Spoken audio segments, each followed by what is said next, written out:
अस्सलाम वालेकुम स्टूडेंट मैं उम्मीद करता हूँ कि आप सब लोग खैरियत से होंगे। और अपने लेक्चर का आगाज़ मैं कुरान पाक की आयत से करूँगा, जिसका मफ़हूम है कि अल्लाह ताला और उसके फ़रिश्ते आप सल्लल्लाहु अलैहि वसल्लम पर दुरूद व सलाम भेजते हैं। ऐ ईमान वालो, तुम भी आप सल्लल्लाहु अलैहि वसल्लम पर दुरूद व सलाम भेजा करो। तो स्टूडेंट, जैसे कि आप जानते हैं कि जो पास्ट पेपर हैं लॉ गाइड के हवाले से, वो ऑलरेडी उनकी सॉफ्ट कॉपीज़ मैंने फेसबुक पेज पे अपलोड की हुई हैं।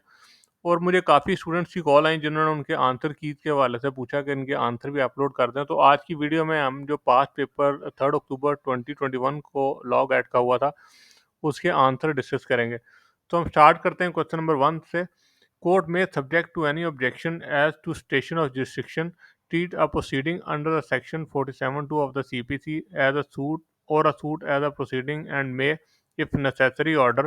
तो इसमें से जो इसका रेलिवेंट ऑप्शन है, ऑप्शन ए है। Payment of any additional court fee जो है वो पार्टी को जमा करवानी पड़ेगी इस सूरत में। क्वेश्चन 2 पे आते हैं। As per section 75 of CPC, subject to such condition and limitation as may be prescribed, the court में issue a commission all of the following except. तो इसमें से जो लास्ट ऑप्शन है, option D, to make a criminal investigation, इसके अलावा जो बाकी ऑप्शन है उसमें वो कमीशन के लिए ऑर्डर इशू करेगा। लेकिन लास्ट वाली ऑप्शन जो है, इसका रेलिवेंट आंसर जो है क्वेश्चन नंबर 2 का ऑप्शन डी है। क्वेश्चन नंबर 3 की बात करें तो no appeal shall live from a degree pass by a court with the consent of party. तो जो भी कंसेंट ऑफ पार्टी से कंसेंट डिग्री होती है, उसके अगेंस्ट अपील नहीं की जा सकती। क्वेश्चन नंबर 4 की बात करें। Where are plaintiff is precluded by rules from instituting the further suit in respect of any particular case of action, he shall be allowed to institute a suit in respect of such case of action in any court to which his court reply। तो इसमें जो relevant option है, option A है। Question number 5 पे आते हैं। Under CPC where there is more plaintiff any one or more of them may. तो इसमें बी ऑथराइज, जो ए ऑप्शन है वो इसका रेलिवेंट ऑप्शन है। Be authorise other of them to appear plead in any proceeding, कि अगर कोई ज़्यादा किसी केस में प्लेंटिफ होंगे तो अगर कोई एक बाकी पे सबके बिहाफ पे भी अपीयर हो सकता है। क्वेश्चन नंबर 6 पे आते हैं। अंडर CPC जज में be the presiding officer. Presiding officer जो होते हैं ऑफ द सिविल कोर्ट्स, जजेस जो होते हैं वो प्रिसाइडिंग ऑफिसर होते हैं। तो करेक्ट ऑप्शन जो है ऑप्शन सी है। क्वेश्चन 7 पे आते हैं। Under CPC convicted mean any person against whom a decree has pass और an order capable for the execution has made. तो इसमें रेलिवेंट ऑप्शन जो है ऑप्शन ए है। क्वेश्चन नंबर 8 पे आते हैं। Order mean the formal impression of any decision of a civil court which is not decree. तो और जो ऑर्डर ऐसे भी फॉर्मल एक्सप्रेशन होते हैं सिविल कोर्ट्स के, जो डिक्री नहीं होते, उनको ऑर्डर कहते हैं। क्वेश्चन नंबर 9 की बात करें। Save is so far as is otherwise expressly provided, nothing herein content shall operate to give any court restriction over suit the amount of value of subject matter of such exceed the pecuniary limit of its ordinary jurisdiction, it's talk about pecuniary jurisdiction। तो ये relevant option इसका option A है। Question number 10 पे आते हैं। As per Qanun Shahadat order 1984 dash include anything state of thing और relation of thing capable of being perceived by the senses. तो इसमें रेलिवेंट ऑप्शन जो है ऑप्शन सी है, फैक्ट्स। क्वेश्चन 11 पे आते हैं। One fact is said to be a relevant to other when the one is connected with the other in any of the way which referred in the provision of order relating to the relevancy of fact। तो इसमें जो इसका relevant option है option D है।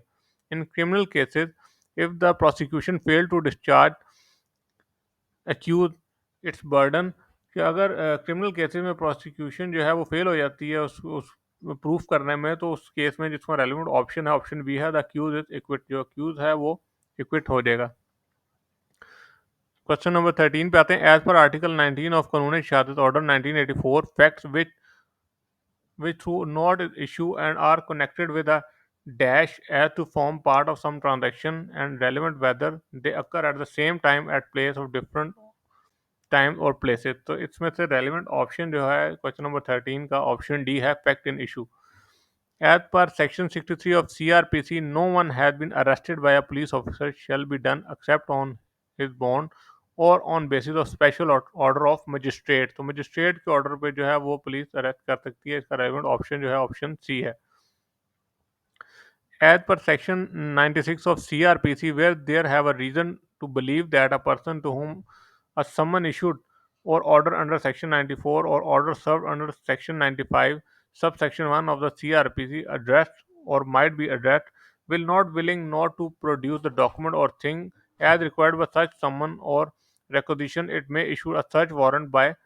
तो इसका relevant option जो है ऑप्शन डी है, एनी कोर्ट, कोई भी कोर्ट जो है वो सर्च वारंट इशू कर सकती है। क्वेश्चन नंबर 16 पे आते हैं। As per section 99 B of CRPC, any person having an interest in any newspaper, book और other documents in respect of which an order of forfeiture had made under section 99A of CRPC or any other law for time being enforced may within 2 months from the date of such order allow to dash the set aside such order। तो high court के पास ये powers हैं।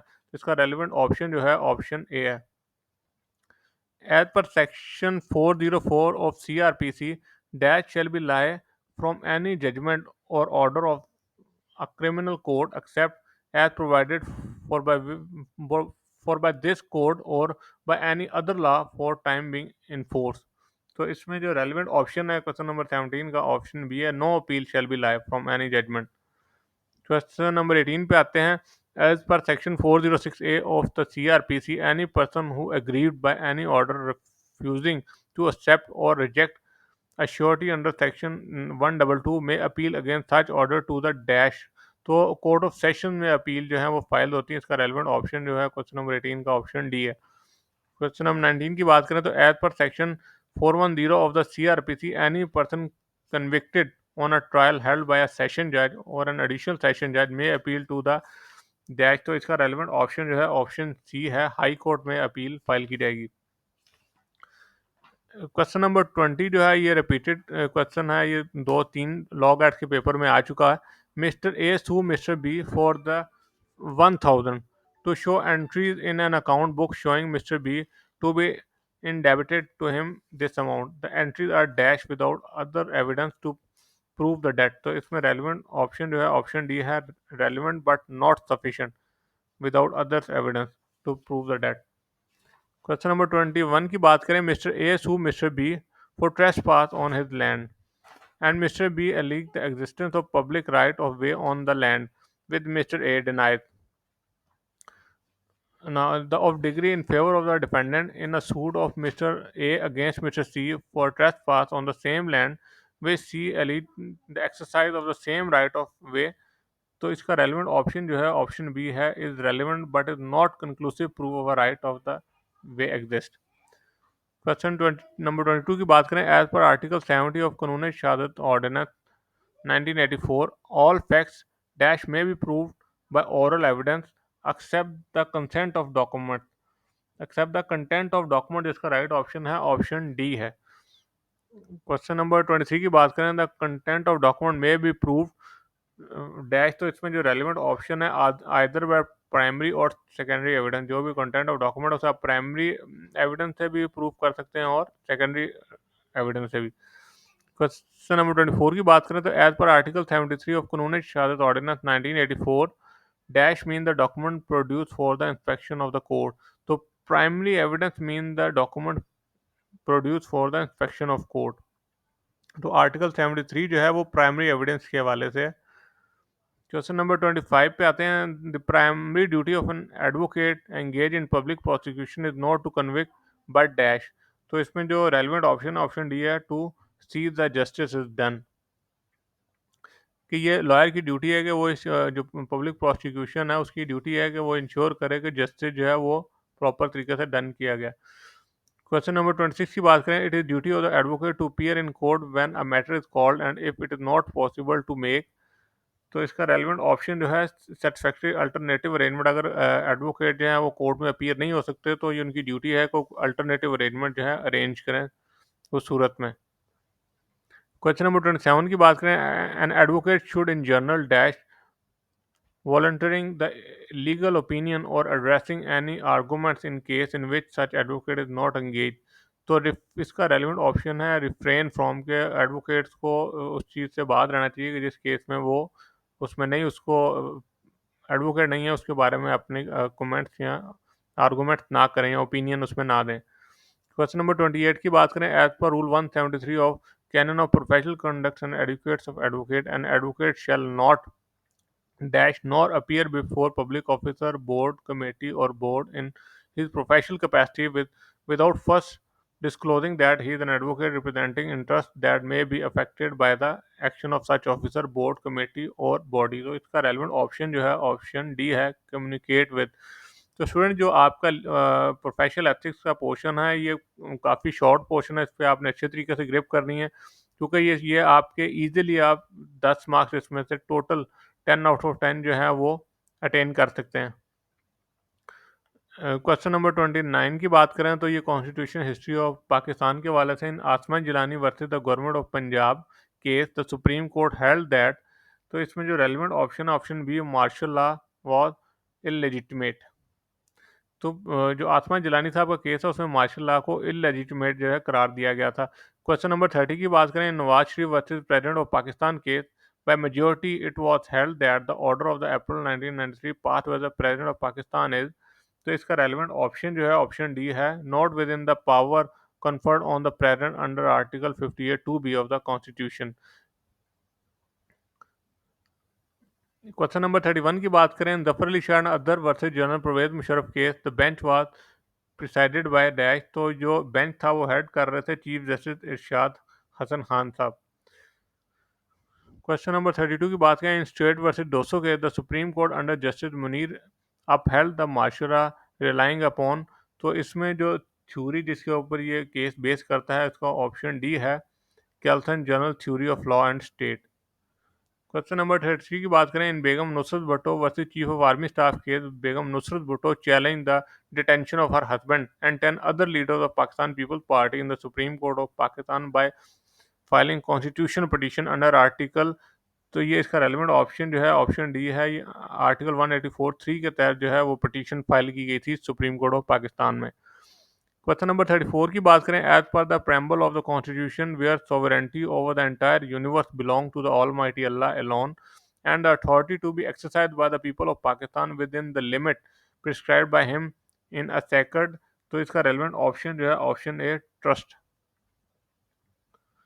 Question number 35 पे आते हैं, according to the article 31 of the constitution of Pakistan, step shall be taken to enable the Muslim of Pakistan individually and collectively to order their lives in accordance with the fundamental principle and basic concept of Islam and to provide facilities whereby they may be enabled to dash। तो इसका relevant option जो है option B है, understanding the meaning of life according to the Holy Quran and Sunnah। Question number 36 पे आते हैं, as per rule 174 of the canon of professional conduct and etiquette of advocate dash dash previous designation or post such as retired judge, ex-judge, retired general, etc. during the period of his practice as an advocate at any time। तो no advocate will use, इसका relevant option जो है option है, कोई भी advocate जो previous उसकी designation है वो उसको अब कोर्ट नहीं करेगा। क्वेश्चन नंबर 37 की बात करें तो, नॉन ऑब्जर्वेंस और violation of the canon of professional conduct and etiquette mention under chapter 12 by an advocate shall be deemed to dash। तो इसका रेलिवेंट ऑप्शन है, professional misconduct making him less for disciplinary action. तो उसके अलावा advocate के disciplinary action भी लिया जा सकता है। क्वेश्चन नंबर 38 की बात करें, as per article 73 of constitution of Pakistan a money bill shall originate in. जैसे कि आप सब जानते हैं ये बड़ा कॉमन क्वेश्चन है कि वो नेशनल असेंबली में जनरेट किए जाते हैं मनी बिल। तो इसका रेलिवेंट ऑप्शन ऑप्शन ए है। क्वेश्चन नंबर 39 की बात करें, as per article 176 of the constitution of Pakistan the supreme court shall consist of a chief justice to be known as the chief justice of Pakistan and so many other judges as may be determined by act of Majlis Shura or until be determined as may be fixed by the dash of Pakistan। तो इसमें relevant option जो है option C, president of Pakistan जो है उसका correct answer है। Question number 40 की बात करें तो, general assembly of united nation shall initiate studies and make recommendation for the purpose of. तो इसमें जो ऑप्शन जो है ऑप्शन डी का है, बोथ ए एंड बी जो पर्पजेज हैं, जैसे कि promoting international cooperation in the political field to and encouraging the progressive development of international law and its codification, और इसका सेकंड जो बी है जो promoting international cooperation in the economic, social, cultural, educational and health field, maintaining। तो ये both जो है ना ये उसके उसकी इस पर रिकमेंडेशन अपनी है नेशनल जनरल असेंबली जो है वो दे सकती है यूनाइटेड नेशन की। तो इसका करेक्ट आंसर जो है ऑप्शन डी है।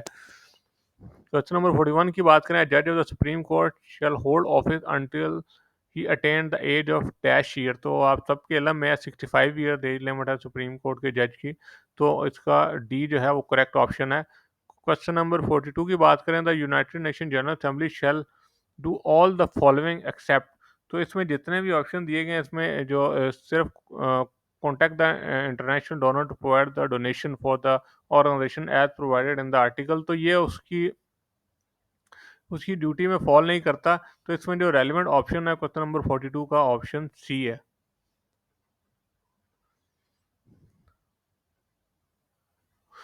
क्वेश्चन नंबर 43 की बात करें तो general assembly of united nation is meet in dash and in such session as occasion may require. तो इसका रेलिवेंट ऑप्शन जो है ऑप्शन ए है, रेगुलर एनुअल सेशन जो है वो जनरल असेंबली का कंडक्ट किया जाता है। क्वेश्चन नंबर 44 की बात करें, the member of international court of justice shall be elected for the term of. तो आप सबके अलग में है कि 9 ईयर उनका पीरियड होता है। तो इसका जो रेलिवेंट ऑप्शन है ऑप्शन डी है। क्वेश्चन नंबर 45 की बात करें, the international court of justice shall be dash of the united nation. तो जो है इसका रेलिवेंट ऑप्शन है द प्रिंसिपल जुडिशियल ऑर्गन जो है, जो आईसीजे है वो प्रिंसिपल जुडिशियल ऑर्गन है यूनाइटेड नेशन का। तो स्टूडेंट उम्मीद है कि आपको काफ़ी चीज़ इसमें से क्लियर हो गई होगी। अगर आपको फिर भी किसी किस्म की कोई एम्बिग्विटी हो या कोई चीज़ नहीं क्लियर हो रही तो आप मेरे कॉन्टैक्ट नंबर पे कॉन्टैक्ट कर सकते हैं। और ये जो जितने भी पास्ट पेपर हैं इनकी सॉफ्ट कॉपीज़ जो हैं वो नीचे आप वीडियो के स्लाइड में मेरा फेसबुक का जो एड्रेस है वो भी शो हो रहा है। आप वहाँ से उनके सॉफ्ट कॉपीज़ जो हैं वो भी डाउनलोड कर सकते हैं। Thank you very much. अल्लाह हाफ़िज़।